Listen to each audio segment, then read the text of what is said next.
చెప్పెను. గుర్తుపెట్టుకోండి, మీరు ఏ పనిలో ఉన్నా తండ్రి పనిలో ఉండడం మాత్రము మర్చిపోకూడదు. ఇది ఆశీర్వాదకరం.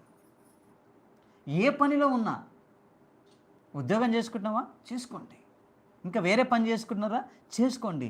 ఏ పని చేసినా మనం ఏ పనిలో ఉండాలి? దేవుని పనిలో ఉండాలి. దేవుడి పని మనకు దొరుకుతుందంటే అది భాగ్యం. నువ్వు ఏదైనా ఉద్యోగం చేసుకో. యేసుప్రభు వారు అన్నారు, ఆయన తిరిగి వచ్చాయా నేను వెతికాము, మేము చాలా రోజులు ట్రై చేసాం, 3 days నుంచి వెతుకుతున్నా నేను, నువ్వు దొరకట్లేదు, ఇప్పుడు దొరికావు, ఎందుకు ఇలా చేసావు అని ఆయన అడిగినప్పుడు ఆయన అంటున్నాడు, మీరు ఎందుకన్నా నన్ను వెతుకుతున్నారు? నా తండ్రి పని మీదనే కదా నేను వచ్చింది అందుకొరకే కదా, నేను నా తండ్రి పని మీద ఉండవలనని మీరు ఎరుగరా? మీకు తెలియదా? నేను నా తండ్రి పని చేయాలి. దేవుని పిల్లలుగా మనం కూడా తండ్రి పని చేయాల్సి